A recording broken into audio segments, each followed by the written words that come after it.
तो show time explainer में आप सबका स्वागत है, जहां पर मैं हेमंत आपके लिए लाया हूं एक अमेजिंग ज़ॉम्बी सीरीज का एक्सप्लेनेशन। तो चलिए शुरू करते हैं। जहां पर सीरीज स्टार्ट होती है 1968 के एक इंटरव्यू से, जहां पर दो डॉक्टर इंटरव्यू दे रहे हैं एक वायरस पेंडेमिक का जो अमेरिका तक पहुंच रहा है मेडागास्कर से, और इसके लिए सब लोग वरीड है। बट तभी डॉक्टर न्यूमन एक्सप्लेन करते हैं कि हमारी और वायरस की लड़ाई तो सदियों से चल रही है और यहाँ पर मिलियंस ऑफ ईयर में कई सारे इंसानों की मौत हुई है, बट एट लास्ट हम उस वायरस के ऊपर इम्यून हो ही जाते हैं। वो बड़ी वजह नहीं है, हम माइक्रो ऑर्गेनिज्म के साथ हमेशा से इस फाइट में लगे हुए हैं। बट हमारा सबसे बड़ा खतरा बैक्टीरिया या वायरस नहीं होना चाहिए, बल्कि होना चाहिए फंगई। जिसको सुन के सब लोग ऑडियंस में हंसने लगते हैं। बट तभी डॉक्टर न्यूमन एक्सप्लेन करते हैं कि किस तरह हमारी ज्यादातर ड्रग्स फंगई को यूज करके ही बनाई जाती है और ये हमारे ब्रेन को कंट्रोल कर सकती है। जैसे कि कुछ फंगस इंसेक्ट्स और एंट को कंट्रोल करते हैं और अंदर से उनको सड़ा सड़ा कर खत्म कर देते हैं और अपना काम कराते हैं उन्हें कंट्रोल करते हुए। उन्हें वो जान से नहीं मारते हैं, बल्कि उन्हें अपने हाथों की कठपुतली बनाकर यूज करते हैं जब तक उनकी जरूरत पूरी ना हो। और यहां पर ऐसे फंगस बहुत ही ज्यादा खतरनाक हैं। बट तभी दूसरे डॉक्टर का कहना था कि ऐसा हो ही नहीं सकता है कि ये फंगस इंसान को इफेक्ट करें, क्योंकि 94 डिग्री से ज्यादा ये फंगस जा ही नहीं सकते हैं। बट तभी डॉक्टर न्यूमन का कहना था अगर फंगस के अंदर एक भी म्यूटेशन आ गया तो हमारे लिए बहुत बड़ा खतरा बन सकता है। वैसे भी धरती गर्म हो रही है और अगर फंगस का एक भी जीन म्यूटेट हो गया तो क्या पता ये फंगस हमें भी इफेक्ट करने लग जाए और हमारे पास कोई एंटीडोट या फिर सॉल्यूशन नहीं होगा उससे बचने का, क्योंकि फंगस का कोई भी इलाज नहीं है। जिसको सुनने के बाद सब लोग टेंस थे और होस्ट पूछने लगता है फिर क्या होगा। और तभी डॉक्टर न्यूमन का कहना है इंसान का खात्मा, क्योंकि इंसान पागलों की तरह एक दूसरे को इफेक्ट करने की कोशिश करेगा उस फंगस के कंट्रोल में आने के बाद, और धीरे धीरे मानव जाति खत्म हो जाएगी। और ये सुन के सब लोग एकदम शांत हो चुके थे, डर चुके थे। बट दूसरे डॉक्टर का मानना था कि ऐसा हो ही नहीं सकता है, ऐसी म्यूटेशन शायद कभी नहीं होगी। और यहाँ पर सब लोग वैसे ही टेंस्ड हो रहे हैं। और अब स्टोरी कंटिन्यू होती है 2003 में, जहां पर हम देखते हैं कि अमेरिकन नॉर्मल फैमिली को, जहां पर जोल नाम का बंदा अपनी बेटी सैरा और अपने भाई टॉमी के साथ रहने लग रहा था अमेरिका में। और यहाँ पर उसकी बेटी सैरा उसे जगाने आती है, उनके लिए ब्रेकफास्ट बनाती है। और यहाँ पर आज जोल का 36th बर्थडे है, जिसको लेके सैरा बहुत एक्साइटेड है। और यहाँ पर टॉमी भी आ चुका है, जिससे जोल ज्यादा खुश नहीं नजर आ रहा है, क्योंकि वो इंडिपेंडेंट नहीं है और अपने भाई पे डिपेंड कर रहा है जॉब के लिए भी और घर के लिए भी। जिस मोमेंट पे दोनों भाई थोड़े फ्रस्ट्रेटेड नजर आ रहे थे। बट तभी उस मोमेंट पे वो न्यूज सुन पाते हैं कि जकार्ता इंडोनेशिया में किसी तरह का धमाका हो चुका है और अमेरिकन गवर्नमेंट को उसका पता नहीं चल पा रहा है कि वहां पर सिचुएशन कैसी है। जिसको देख के सैरा टेंस्ड होने लगती है। बट उसके बाद जोल बोलते हैं कि इन सब चीजों को छोड़ो, हमको चलना चाहिए, हम लेट हो रहे हैं। जहां पर सैरा अपने स्कूल के जाने के लिए रेडी होने लगती है और जाते टाइम अपने डैड के रूम से एक घड़ी और कुछ पैसे अपने पास चुपचाप रख लेती है। और यहाँ पर पता चलता है कि उसके नेबर सैरा को बहुत पसंद करते हैं और उसे इनवाइट करते हैं शाम को उसके घर पे रुकने के लिए। जहां पर सैरा स्कूल जाने लगती है और स्कूल के बाद वो एक रिपेयर शॉप पे जाती है और अपने डैड की उस पुरानी वॉच को रिपेयर करवा लेती है। बट यहाँ पर स्टोर ओनर घबराई हुई आती है और यहाँ पर सैरा को उसकी घड़ी वापस पकड़ा कर उसे वहां से भेज देती है। बट लकीली सैरा की घड़ी अब चलने लगी थी, जिसको लेकर वो वापस घर की तरफ आने लगती है। और यहाँ पर उसके नेबर मिस्टर सैंडलर उसको इनवाइट करते हैं और वहां पर वो कुकीज बनाने लग रहे थे और देख पाती है सैरा उनकी मॉम को, जो व्हील चेयर पे थी और हिल भी नहीं पा रही थी। और यहाँ पर उनका डॉग है जिसको सैरा बहुत ज्यादा पसंद है। हम देखते हैं वो सब वहां पर बात करने लग रहे थे। बट तभी सैरा को नजर आती है एक मूवी और वो इस मूवी को देखना चाहती है अपने डैड के साथ, क्योंकि बर्थडे था और वो उसे बोरो करने वाली थी मिस सैंडलर से। और यहाँ पर हम देख पाते हैं कि मिस सैंडलर की मदर पीछे अजीब अजीब हरकतें कर रही थी, जैसे कि वो अपने ऊपर से कंट्रोल खो रही हो। बट इस पे सैरा का ध्यान नहीं गया था और वो उस सीडी और कुछ कुकीज को लेकर अपने घर चली जाती है और अपने डैड के आने का वेट कर रही थी। और जैसे उसके डैड आते हैं, हम देखते हैं उसके डैड केक भूल चुके थे और बहुत ज्यादा फ्रस्ट्रेटेड घर आए थे। जिसको देख के सैरा खुश नहीं थी, बट फिर भी वो उसको उसका गिफ्ट देती है, जो घड़ी थी, जिसको देख के वो बहुत ज्यादा एक्साइटेड है, क्योंकि खुद तो कभी अपनी घड़ी सही करवाने वाला था नहीं। और यहाँ पर वो बैठ के मूवी देखने लगते हैं जो उसके डैड की फेवरेट थी। हम देखते हैं मूवी देखते देखते सैरा तो सो चुकी थी और तभी टॉमी का फोन आता है जोल के पास, जहां पर वो बताने लगता है कि किस तरह वो जेल के अंदर है और वो एक लड़की की जान बचा रहा था एक पागल संग के इंसान से। बट पुलिस ने उसे ही धर लिया है जेल के अंदर, उसे छुड़ाने के लिए प्लीज आ जाओ। वैसे भी अगले 2 दिन छुट्टी होने वाली है तो उसे जेल में नहीं रहना है। जिसको देख के जोल को गुस्सा तो बहुत आता है, बट वो जाता है अपने भाई को पुलिस स्टेशन से वापस घर लाने के लिए। और यहाँ पर सैरा अकेली सोने लग रही थी। बट तभी सैरा को बाहर से हेलीकॉप्टर्स की आवाजें आने लगती है और यहाँ पर लोग चिल्ला रहे हैं, जिसको देख के सैरा नीचे जाती है और देख पाती है कि उनके नेबर का डॉग बार बार अंदर आने की कोशिश कर रहा है और यहाँ सैरा उसे उसके घर वापस छोड़ने का ट्राई करती है, बट वो डॉग डरते हुए भाग जाता है और उसकी कॉलर सैरा के हाथ में रह जाती है और यहाँ पर उस कॉलर को रखने के लिए वापस अपने नेबर के घर में जाने लगती है और देख पाती है मिस्टर सैंडलर घायल जमीन पे हैं और वो कुछ कहना चाहते हैं और उनकी वाइफ के ऊपर फीड करने लग रही है उसकी खुद की माँ। और यहाँ पर पता चलता है कि उसकी माँ किसी तरह के इन्फेक्शन से क्रेजी हो चुकी है और यहाँ पर सैरा अपनी जान बचाने के लिए बाहर भागने लगती है, जहां पर उसके डैड आके उससे जान बचाते हैं और यहाँ पर सब लोग डर चुके थे। सैरा रोने लगती है और तभी उसके डैड उसको और अपने भाई टॉमी को लेकर इस शहर से बाहर निकलने की कोशिश करते हैं, जहां पर चारों तरफ पुलिस का पहरा था और सब लोग अपनी जान बचाने के लिए यहाँ वहां भाग रहे थे। और इस मोमेंट पे जोल को भी समझ नहीं आ रहा कि वो क्या करे। उसके हिसाब से शहर से बाहर निकलना ही सेफ रहेगा, जहां पर वो शहर के बीच में से बाहर की तरफ निकलने की कोशिश करते हैं। बट तभी वहां पर एक प्लेन क्रैश होता है और उनकी गाड़ी भी उससे पलट जाती है और जब होश आने लगता है सैरा को, तब तक तो इन्फेक्शन लोगों के बीच फैल चुका था और चारों तरफ भीड़ में लोग एक दूसरे पर ही अटैक कर रहे हैं। बट तभी हम जोल को देखते हैं जो सैरा को उठा के भागने लगता है क्योंकि सैरा के पैर में चोट लग चुकी थी और यहाँ पर टॉमी दूसरे रास्ते से आ रहा है क्योंकि रास्ता ब्लॉक हो चुका है। हम देखते हैं इस मोमेंट पे कुछ इन्फेक्टेड लोग पीछे भागने लगते हैं जोल के, बट जोल को बचा लिया था एक आर्मी वाले बंदे ने, बट यहाँ पर उसे उड़ रहे थे कि फिर भी उसको मार दो, जहां पर जोल बोलता है कि हम इन्फेक्टेड नहीं है, हमें मत मारो, बट वो गोली चलाने लगता है सॉरी बोल के, बट तब तक टॉमी पीछे से आके उस आर्मी ऑफिसर को ही मार देता है और यहाँ पर वो जान बचा चुका था, बट तब तक सैरा को एक गोली लग चुकी थी और यहाँ पर जोल पूरी कोशिश करता है उसकी जान बचाने की, बट यहाँ पर अब सैरा की मौत हो जाती है, जिसको देखे टॉमी और जोल दोनों बहुत ज्यादा निराश होने लगते हैं क्योंकि कहीं ना कहीं उनकी जिंदगी की होप ही थी सैरा, जो अब खत्म हो चुकी है। और अब 20 साल बाद हम देखते हैं कि दुनिया पूरी तरह से बदल चुकी है, जहां पर एक बच्चा इस ज़ॉम्बी अपोकलिप्टिक वर्ल्ड में अकेला जाने लग रहा था, जहां पर गार्ड्स उसको देख के अंदर लेके आ चुके थे और उस पे टेस्ट करने के बाद पता लगाते हैं कि वो इन्फेक्टेड है और तभी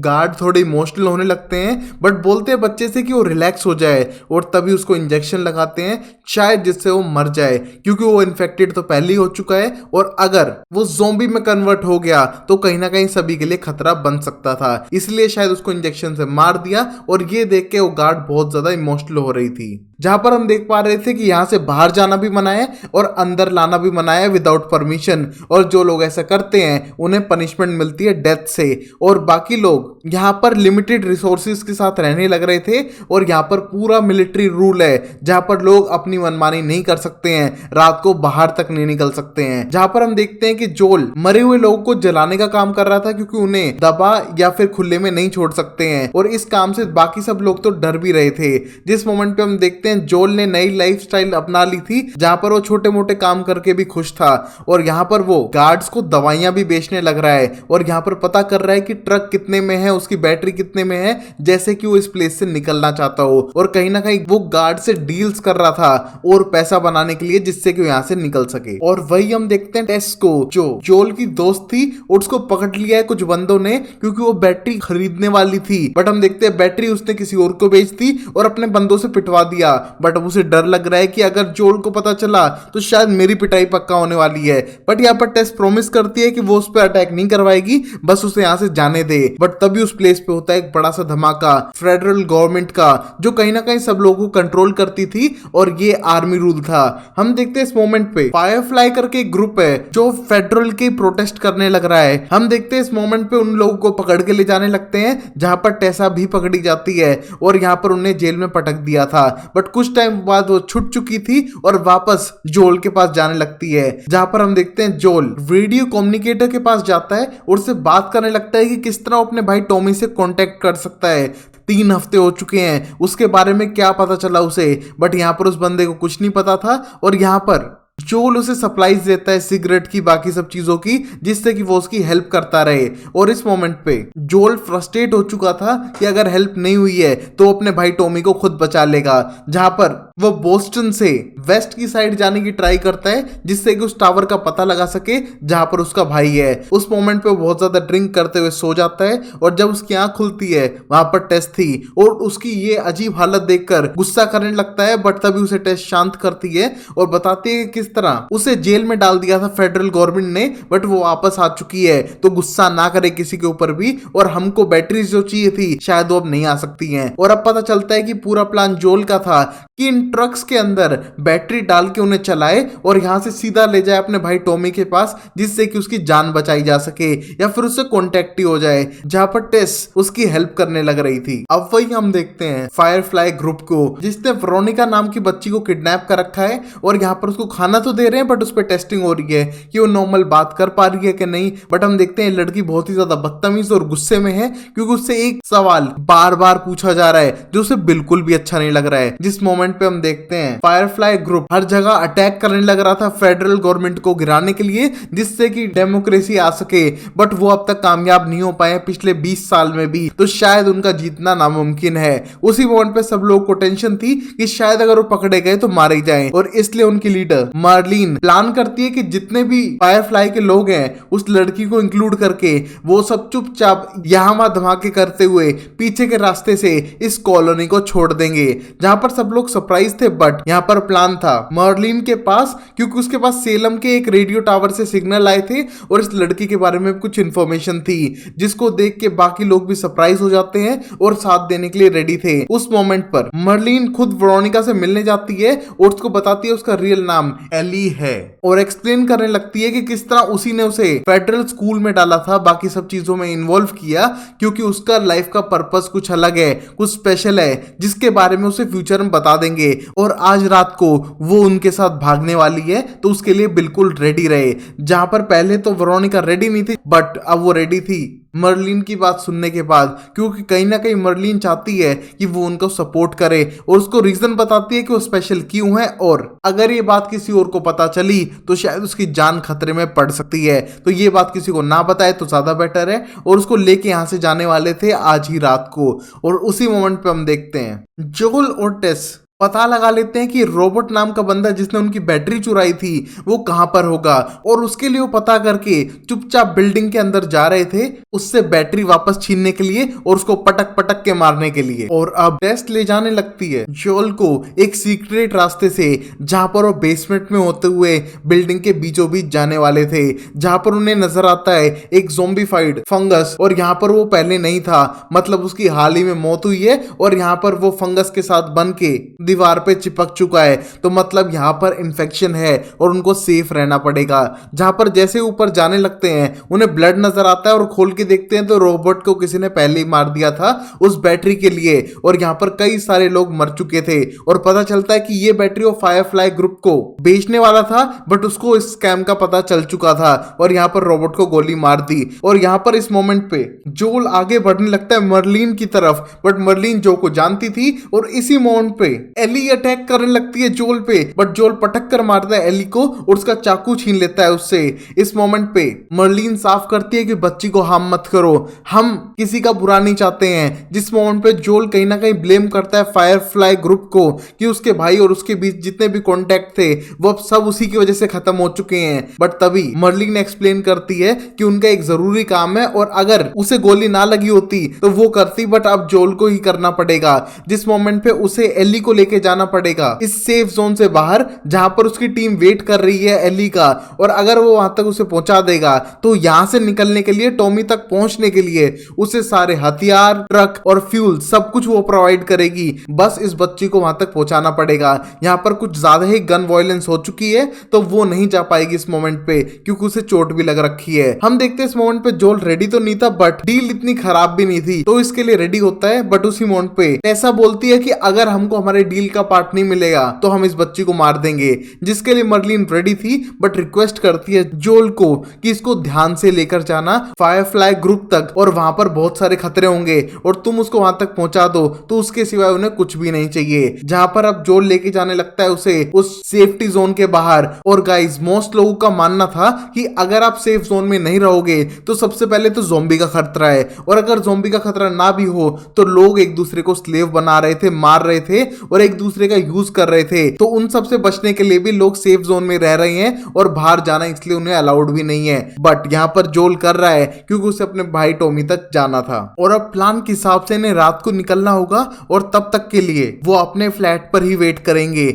और यहाँ हम देखते हैं एलिस उनकी पर्सनल बुक पढ़ने लगती है और पता लगाना चाहती है कि बिल फ्रैंक कौन है और रेडियो सिग्नल पे इसे ये सारे सीक्रेट मैसेज क्यों देते हैं, जिस मोमेंट पे इसका कोई आंसर नहीं करना चाहता है जोल, और बोलता है प्लीज तुम टाइम पास करो और मुझे सोने दो, रात को हमको यहाँ से निकलना है। और तभी रात के टाइम वहां पर टेस आ चुकी थी जो उन्हें उनके कपड़े देती है और लीड करते हुए उन्हें उस सेफ जोन से बाहर लेकर जाती है, चुपचाप गाड़ियों से बचाते हुए, हेलीकॉप्टर से बचाते हुए। बट तब हम देखते हैं उसी सोल्जर को जो उन्हें पकड़ लेता है और बोलता है कि मैं रिस्क नहीं करने वाला हूं कुछ भी और तुम्हें इस बार पकड़वा कर ही रहूंगा, जो कहीं ना कहीं जोल का पुराना दोस्त सा था। बट उसी मोमेंट पे एली उसे चाकू मार देती है अपनी जान बचाने के लिए और इस सोल्जर को इतना गुस्सा आ चुका था कि वो एली को जान से मारना चाहता है। और ऊपर से जब उसे टेस्ट किया गया उसका रेड कलर का साइन आया था, मतलब वो इन्फेक्टेड है और उसको गोली से मारने का ट्राई करता है। बट तभी जोल को याद आता है वही दिन जहां पर उसकी बेटी को गोली मारने के लिए वो सोल्जर आया था